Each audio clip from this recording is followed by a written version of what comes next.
Irit nggak ngejamin lu bakal kaya. Boros pun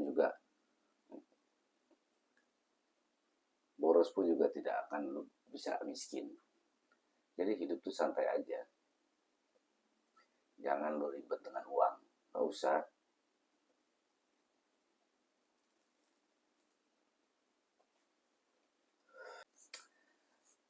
Kadang orang ada yang seperti kayak gitu. Banyak sekali. Dia selalu mempos-poskan uangnya dan mempos-poskan kebutuhannya. Tapi pada akhirnya dia pun serba kekurangan. Tapi ada yang terlihat santai. Dia tidak mempedulikan dengan uangnya. Bahkan dia dulu gampang sekali kayaknya ngeluarin duit. Padahal levelnya sama dengan kita. Tapi hidupnya serba kecukupan dengan apa yang dibutuhkan. Kecukupan ini bukan berarti kaya ya. Jadi jangan naif juga.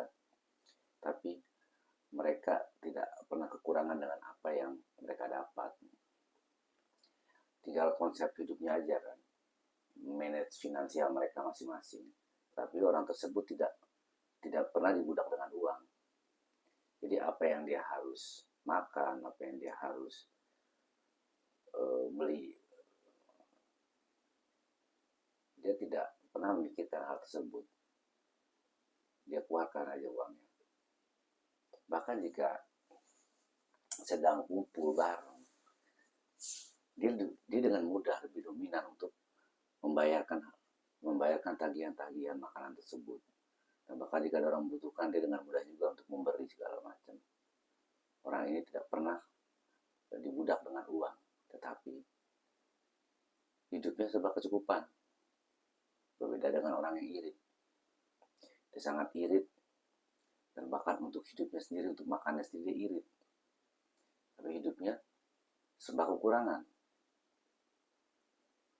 Pasti banyak kalian juga bertanya-tanya. Banyak melihat orang-orang seperti itu, dan akhirnya lu mikir, kok bisa ya? Padahal konsepnya sederhana sebenarnya. Ini boros dalam hal ini bukan berarti boros lu beli barang yang tidak berguna, lu beli barang yang berguna, lu beli. Bukan itu. Ini adalah orang yang tidak pernah memikirkan apa yang dia ingin, dia keluarkan. Dia gak mikirin, gua akan uang segini nanti kurang, uang segini nanti kurang. Dia gak pernah mikirin hal itu. Karena konsep balik lagi berhubungan dengan konsep sedekah di sini. Karena apa yang kita berikan, apalagi kita sering mentraktir orang makan ya, apalagi ya, seperti itu ya. Itu kan berarti kan makanan yang dimakan untuk orang lain kita berikan secara nggak langsung sebagai sedekah. Kita yang bayarin, ya, teman-teman kita makan, kita ngopi bareng-bareng segala macam. Secara nggak langsung dalam bentuk sedekah yang akhirnya akan kembali lagi kepada kita. Karena konsep sedekah itu sederhana. Uang yang berputar. Jadi uang kita yang berputar. Dan perputaran uang tersebut yang digunakan sesuai dengan konsep sedekah itu akan berlipat-lipat kembali ke kita. Jadi lebih simpelnya seperti berbunga uang itu, dan akan kembali ke kita, kepada orang yang secara tidak langsung bersedekah. Karena konsep sedekah itu banyak, luas. Inti dari sedekah kita berikan kepada fakir miskin, kepada orang-orang yang membutuhkan, itu intinya. Dan memang itu sebuah tanggung jawab, responsibility untuk orang-orang yang berkecukupan, bertanggung jawab memberikan sebagai hartanya kepada manusia-manusia yang ada di garis kemiskinan. Itu wajib. Kita bertanggung jawab jika kita mampu. Dan bukan cuma untuk manusia juga, kepada hewan, kepada tumbuh-tumbuhan, itu juga bisa jadi suatu bentuk sedekah. Contoh, jika kita melihat atau ada binatang menghampiri kita di rumah kita dan memang membutuhkan perawatan karena luka segala macam, kita obati sebisa kita. Jika dia lapar, harus kita berikan makan yang kita punya. Kita nggak usah takut nanti dia balik lagi, nggak usah, kita berikan saja. pada binatang yang butuhkan, burung atau kucing atau semut atau apalah yang membutuhkan.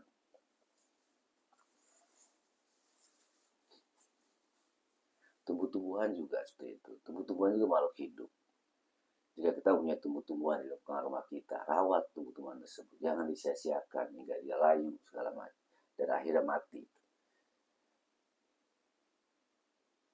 Karena konsepnya seperti ini. Semua yang diciptakan oleh Tuhan itu harus kita hormati. Selama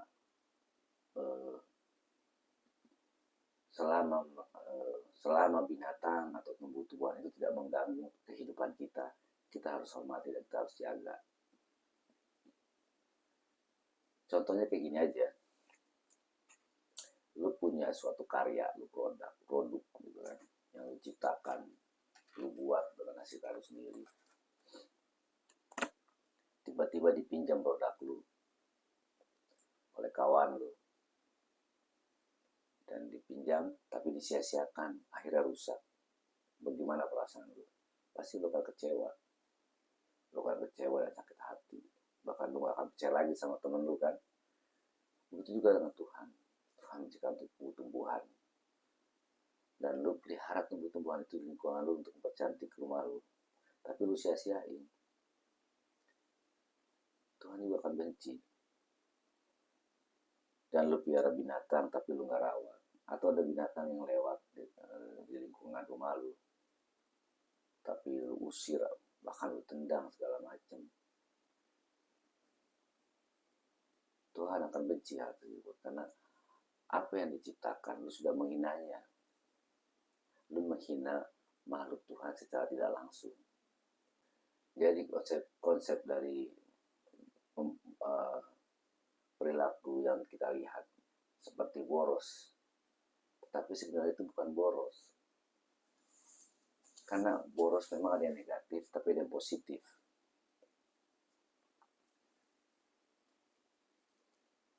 Ada orang yang boros untuk kebutuhan pribadinya sendiri, membeli segala sesuatu yang tidak bermanfaat, yang nilai manfaatnya sedikit, dan akhirnya tidak juga dia gunakan sebagai kebutuhan dia. Bahkan bisa jadi cuman ada di rumahnya dan akhirnya dia tidak pakai. Itu suatu pemborosan. Tapi jika dia melakukan hal pemborosan dan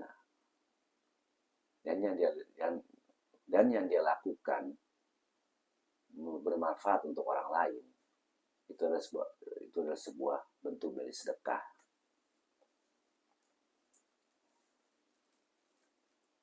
Dia dengan mudahnya memberikan sesuatu yang temannya butuhin, dia dengan mudahnya memberikan sesuatu yang saudaranya butuhin, dan dia juga dengan mudahnya membayar tagihan-tagihan makanan misalkan dalam setiap acara pergaulan sehari-hari mereka. Itu suatu bentuk sedekah secara tidak langsung. Dan pola pikir orang tersebut biasanya apa yang dia keluarkan dia nggak pernah ingat. Dia tidak pernah mengingat-ingat dan memikirkan apa yang sudah dia keluarkan. Dan itu banyak banget yang gue temuin. Ini realita ya. Jadi gue bukan ngomong kosong doang, ini realita. Dan teman-teman gue yang seperti itu, dia nggak pernah kekurangan. Dia selalu ada hidupnya. Tetapi memang dia melakukan seperti itu dari hatinya. Dia tidak pernah berpikir, dia selalu ikhlas karena dia tidak memuja-muja uang tersebut, tidak memuja-muja uang yang akhirnya uang itu akan sulit dicari. Tapi karena dia tidak memikirkan itu, dia selalu ikhlas melakukan kehidupannya, jadi yang ada uang yang akan menghampirinya.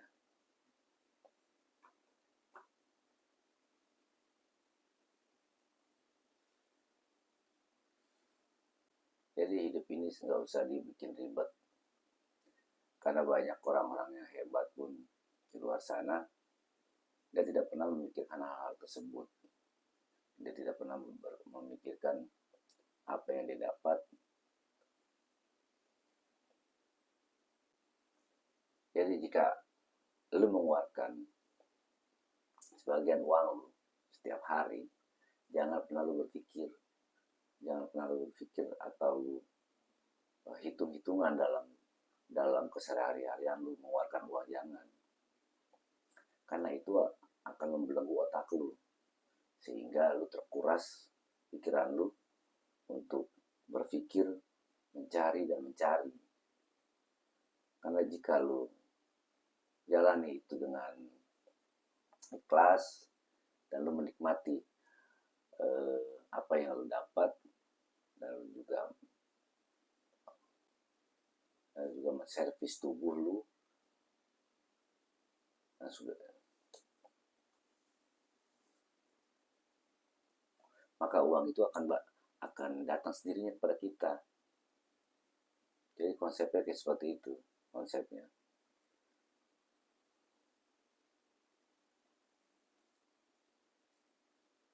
Coba aja lu sering amati semua manusia, lu amati orang-orang yang lu kenal, yang mungkin hidupnya lebih sejahtera dibanding lu, ya lu amati kenapa dia bisa seperti itu. Jadi hal ini pembelajaran untuk memotivasi hidup lu untuk lebih baik, bukan mengamati yang akhirnya timbul lu rasa cemburu atau iri. Bukan, jangan. Lu harus singkirkan hal tersebut.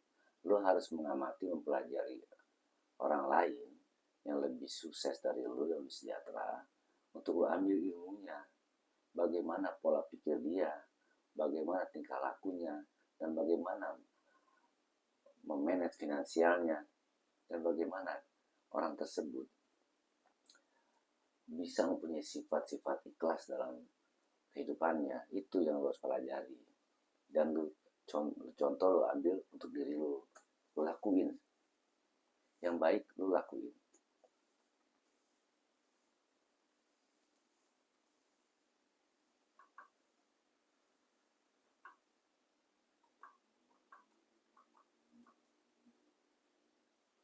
Sama juga untuk lu untuk berkeluarga, lu punya istri, punya anak.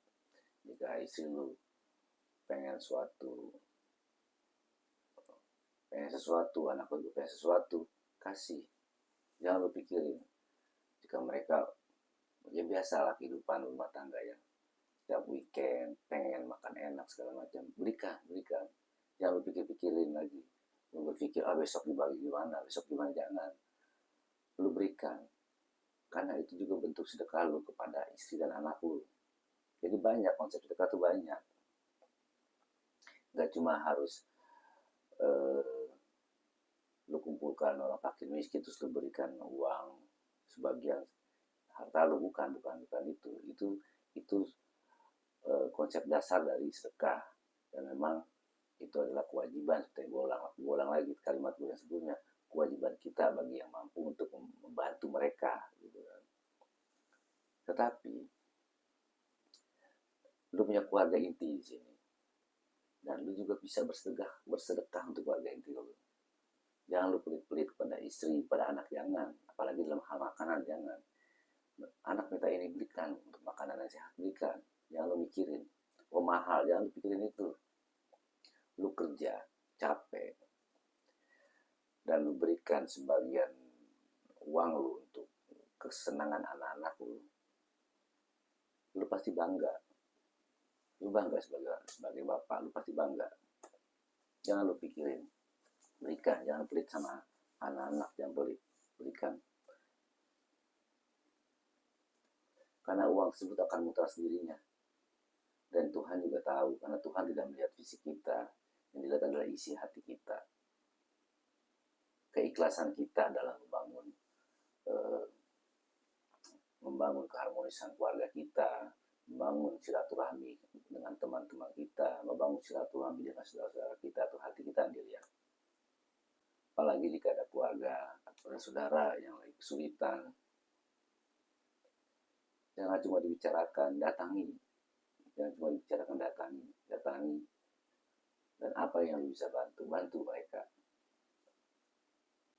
Kebanyakan yang gue perhatiin selama ini. Orang cuma bisa melihat, orang cuma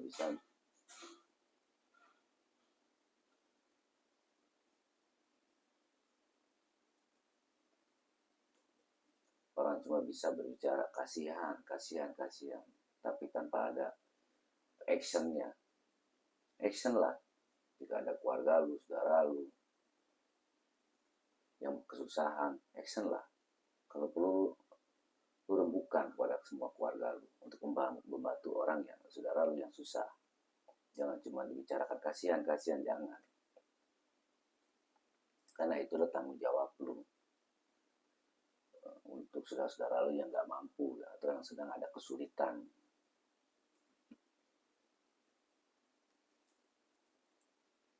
Jadi uang lu gak akan berputar jika lu gunakan untuk diri lu sendiri, gak akan berputar itu akan di situ aja. Tapi jika lu gunakan dan uang yang sebagian uang lu bermanfaat untuk yang lain, itu akan berputar sendirinya dan akan berlebih yang akan lu dapatkan.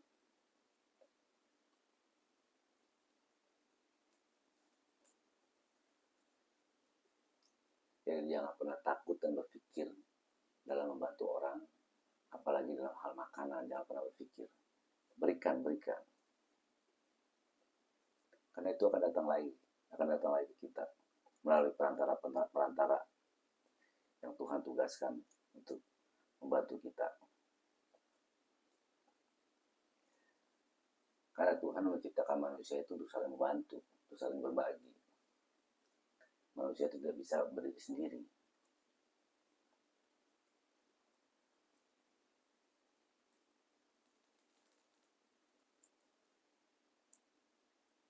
Itulah pembahasan gue tentang irit dan boros ya. Dalam hal ini adalah boros yang positif. Jadi menurut gue percuma lu irit. Jika apa yang lu sudah capek kerjakan lu tidak menikmatinya juga, dan apa yang lu capai juga tidak pernah dinikmati oleh keluarga lu, tidak dinikmati oleh saudara-saudara lu, tidak dinikmati oleh teman-teman lu, tidak dinikmati oleh orang-orang yang lain. Tapi jika apa yang lu dapat sebagian kecil saja bisa dinikmati oleh teman-teman lu, saudara-saudara lu, bahkan orang lain yang baru lu kenal mungkin dapat dinikmati oleh mereka, insya Allah itu akan kembali lagi lebih besar datang kepada lu. Oke, salam rumah ayah.